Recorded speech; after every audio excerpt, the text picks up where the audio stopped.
Pozdrav svima, ja sam Janko Kralj iz Atak studija iz Zagreba. U današnjem videu pričamo o temeljenju, odnosno o osnovama temeljenja. Temeljenje je strahovito širok pojam i postoje mnoge vrste temelja i temeljenja, ali pričamo o temeljenju jednostavnih zgrada, primjerice obiteljskih kuća ili malih stambenih zgrada. Možda jedino kad je kompleksnije se dotaknemo nekih malih hala ili proizvodnih pogona kad spominjemo ove primjere. Znači, temeljenje je širok pojam, može se studirati temeljenje, ali mi danas o nekim osnovama pričamo. Imam osjećaj neki da moramo nužno pričati o tome, jer unazad par godina vidjeli smo više primjera lošeg temeljenja. Primjerice, kad naši neki prijatelji su radili kuće, pa krene u izgradnju i onda naleti na neki problem, pa onda se to rješava ofrlje. Ili kad čujemo iz neke druge ruke, unutar struke, znaš, onaj je napravil takav i takav temelj onim ljudima i nije to ispalo dobro.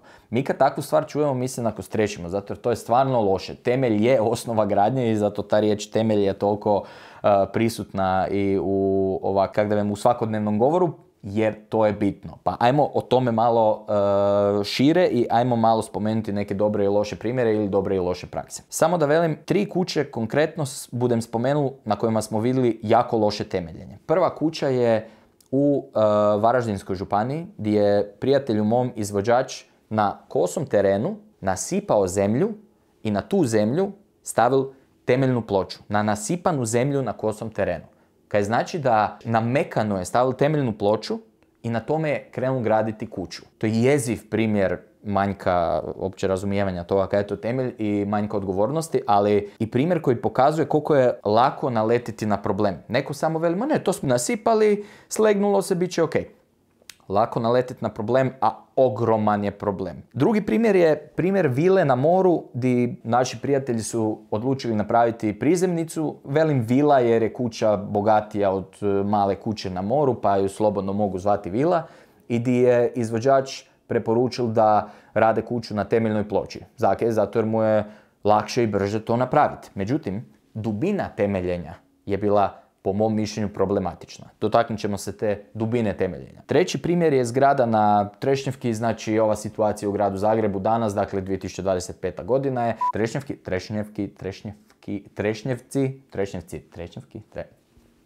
Trešnjevka.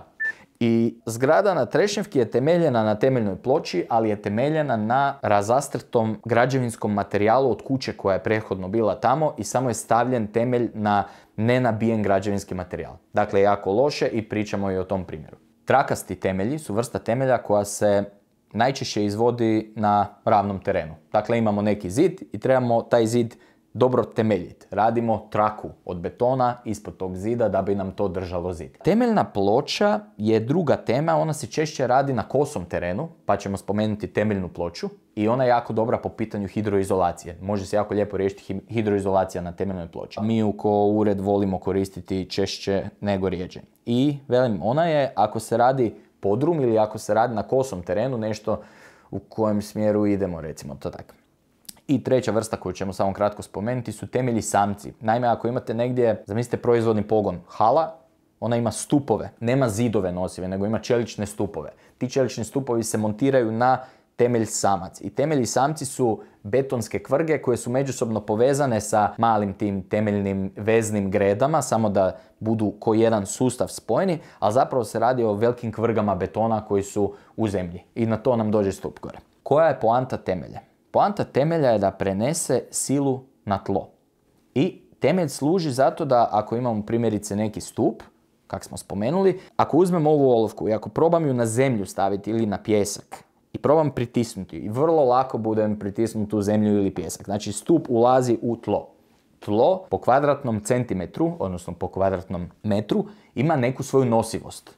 Ako napravimo veću površinu dolje koja je čvrsta, i ako taj stup stavimo na tu čvrstu površinu, tlo može izdržati taj pritisak. I mi onda možemo čvrsto, pametno temeljiti taj stup. To je poanta temelja. Znači da silu ovog pritiska rasprostremo po većoj površini. Isto ako imamo zid i ako imamo dolje trakasti temelj, mi možemo taj zid staviti na veću površinu. Jer zid je zapravo uzak. Zid može biti širok 20 cm ako je betonski zid. I tih 20 cm bi probilo kroz zemlju.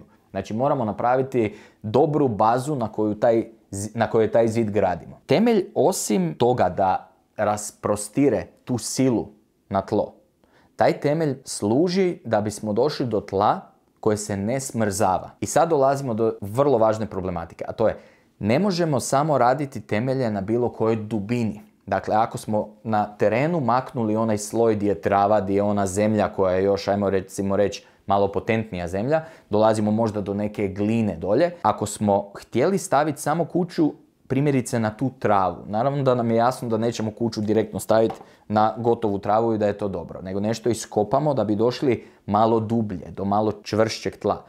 Ali mi zapravo dolazimo do dubine kad prestaje smrzavanje tla. I to je važan dio u temelju. Dakle, mi moramo doći na nekakvih, tu u kontinentalnom dijelu, 90 cm dubine od kote vanjskog terena. Ako zamislite tu brojku 90 cm ili ako zaokružimo na metar, nema veze. Idemo duboko, jer gore pada snijeg, zima je, veljača je, van je -10, pada snijeg i tlo se smrzava do određene dubine. U prosjeku se smrzava pliće, pogotovo u sadašnje vrijeme, sad je malo toplije vrijeme. Ali tlo se može smrznuti. Kad se tlo smrzne, u njemu je voda. I ta voda se pretvara u led. Led je širi, naravno, od vode i taj led počinje trgati sve oko sebe. Ako vi temeljite kuću, primjerice na 30 cm dubine, ona je u vodi. I to znači da se ona cijela može početi pomicati. A onda smo promašili poantu. Moramo napraviti temelj koji je na tlu, koje se ne pomiče. Poanta je da je stabilno. Dakle, nije samo tu, idem tu silu rasporediti na veću širinu, nego di je ta širina? Mora biti dovoljno duboko da se ne smrzava. Naprimjer, kad bismo radili negdje gdje nema smrzavanja i nema te teme, i kad bi tlo bilo čvrsto i primjerice, ako zamislimo da gradite na stijeni. Stijena, iako se vani smrzava, stijena se ne pomiče, ona je uvijek čvrsta. I na njoj možete drito početi zidat van. To je ok, naravno ako je taj tip stijene na kojem se može početi zidati. Postoje one trusne stijene, na njima ne zidamo. Ok, ali ako se već tlo pomiče, dovoljna dubina mora biti da bismo uopće to mogli napraviti. Problem na koji tu nailazimo je da prizemnice, kad se grade, često se rade na temeljnoj ploči.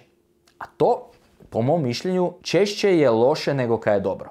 Zake, dođe izvođač, makne sloj humusa tih 30 cm, znači makne travu i onu gornju potentnu zemlju i veli, pa meni je jednostavnije zapravo samo tu staviti tu ploču. Pa ako smo negdje u Istri, ko ovaj primjer vile u Istri koji smo spomenuli, ako smo negdje u Istri, onda je dovoljno toplo da nema tog smrzavanja, pa ćemo staviti samo na 30 cm dubine. Međutim, ako se ne smrzava 5 godina, možda se smrzne 6. godine, imamo 20 dana kad je minus vani.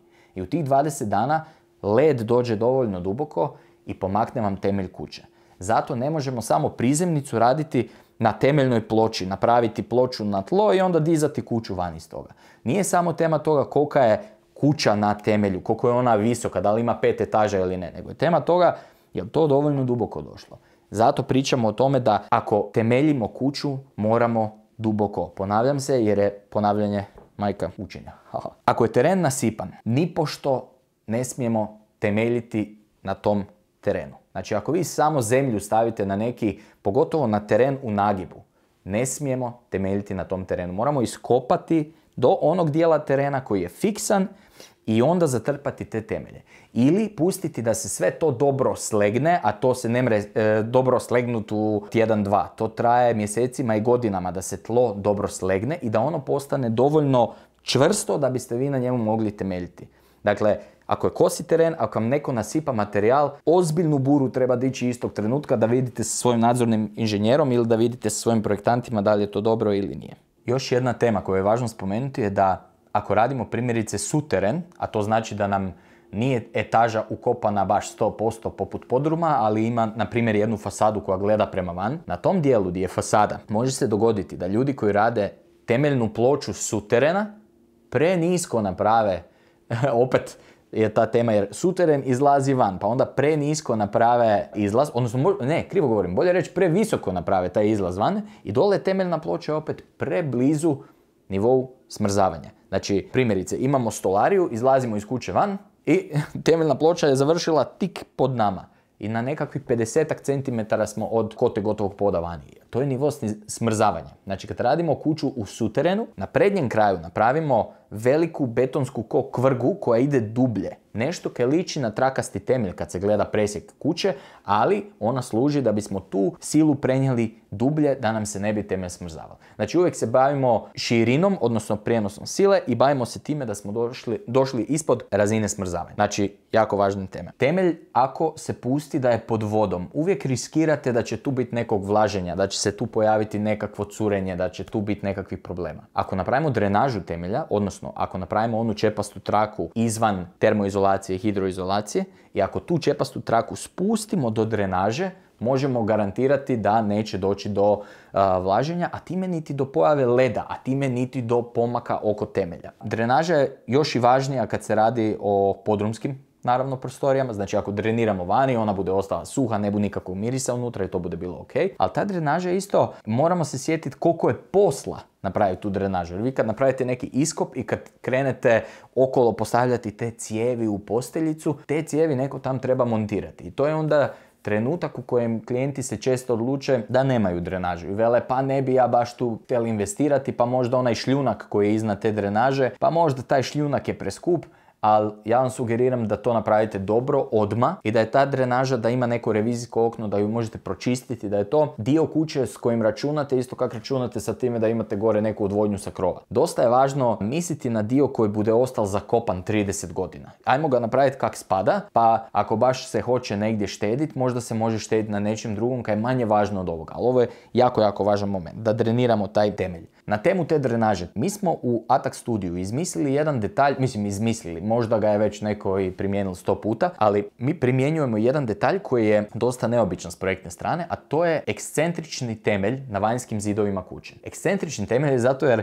ako pogledamo di nam je os zida i di nam je os tog temelja, te osi se ne poklapaju. Temelj ide više prema unutarnjem dijelu kuće. A to je samo zato da bismo izvana dobili ravni zid. Ako vani imamo ravni zid, mi na njega možemo postaviti hidroizolaciju bez da ona ima ikakve skokove na sebi. Možemo postaviti termoizolaciju odmah na tu hidroizolaciju, drenažnu čepičastu traku i dole uredno složiti drenažu. To je vrlo slično rješenjima koja primjenjujemo kad radimo sa temeljnom pločom. Jer kad imamo temeljnu ploču, radimo podložni beton sa donje strane i spajamo hidroizolaciju i termoizolaciju zida i poda podruma. Slično izgleda detalj i ta ravnina hidroizolacije je ono koje je nama jako važno. I onda kada vam projektiramo kuću, kad napravimo ekscentričan temelj, brinemo o tome da to bude dobro hidroizolirano i da bude lako izvedivo, ali je statički neobično. Kaj znači neobično? Taj temelj je zericu širi od onoga temelja koji bi mogao biti da je u centru zida, ali to kaj on zericu širi ne košta praktički ništa, radi se tu vjerojatno o nekim stotinama eura više u taj beton koji se mora ulupati, ali ono kaj dobijemo je daleko bolja hidroizolacija. Mi pokušavamo ta rješenja stavljati na praktički svaki projekt, ali samo to spominjem zato da shvatite koliku pažnju treba tom detalju posvetiti. Isto koliku pažnju treba posvetiti tome da ako imate neku kotu terena, da 30 cm od te kote terena vi morate napraviti hidroizolaciju. Jer kad pada kiša, to sve prska. I onda morate hidroizolaciju dići na zid van kote terena. Ili ako vam je gotov pod praktički u nivou terena, 30 cm preko kote gotovog poda u interijeru. Važno je kuću dobro zaštititi okolo. Jer nije samo da pada kiša, nekad je neka, da velim, mala poplava može biti. Nekad može biti da je toliko kiše palo da vam se toliko vode skupilo oko kuće da ju vi ne bi mogli osušiti kad bi vam ona prodrla unutra. Odnosno mogli bi, ali to bi dugo trajalo, upropasti parkete, imate druge vrste opće problema i neka pljesan se stvori koja nije dobra. Tako da, ajmo obratiti pažnju na taj detalj temeljenja i ajmo ne graditi kuće ako je teren u nagibu, tak da smo nasipali neku zemlju i gore samo stavili temeljnu ploču. To je neodgovorna gradnja. Isto tako, ako samo građevinski materijal stavite u neku rupu koju ste iskopali i na taj građevinski materijal počnete dizati zgradu, to pukne. Znači, stvar može puknuti. Neće se zgrada srušiti ako temelj pukne. Temelj se još uvijek drži skupa i drži ga i armatura i sve je to ok, statički. Ali nije ok po pitanju hidroizolacije i po pitanju termoizolacije. Vama kuća mora biti hidro i termoizolirana. Kad počne puckat neki zid dole u podrumu, unutra se vlaga stvara. Isto tak, onaj psihološki moment. Da pukne neki nosivi zid. Vjerojatno kući se ne bi dogodilo ništa. Neće se ona pomaknuti. Znači, može se dogoditi neka pukotina, a da kući ne bude ništa. I cijela priča stane i dobro. Ovo tlo se stabilizira, dobri smo.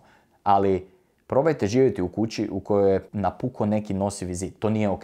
To je loš osjećaj, psihološki bi vas mučilo, bilo bi vam negdje na pameti. A da ne pričamo o slučajevima gdje neke zaista pukne i gdje se neke zaista sruši. To su strašne stvari. Znači, sa temeljima se nije za zafrkavati. Osim ovih vrsta temelja, postoje još mnoge vrste temelja. Primjerice, imate temeljne čašice. Moramo razgovarati o pilotiranju. To je cijela jedna tema, cijela jedna znanost oko pilotiranja.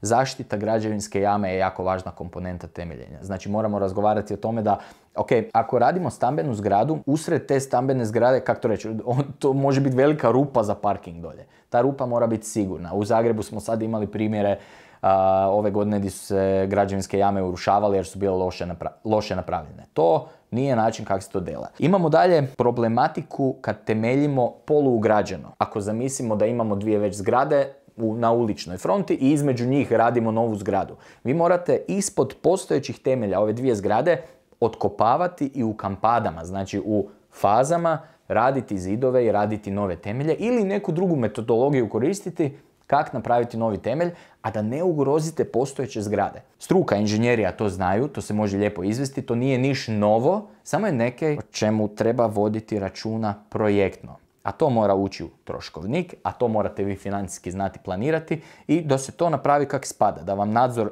to isto potvrdi da je dobro, a ne da vam ko na nekim ovim primjerima kuća otkliže ili da ju led digne ili da nešto puca ili da nešto kvrcne. Nema kaj kvrcnuti kad se rade dobri temelji za dobre kuće. Ako malo vi obratite pažnju na to, možda vam stvar bude bolje izvedena nego kaj je mogla biti da niste obratili pažnju. S ovime završavamo ovaj video i samo bih htio podsjetiti da nam puno znači ako kliknete ovdje like, ako ovo podijelite nekome, ako se pretplatite na kanal.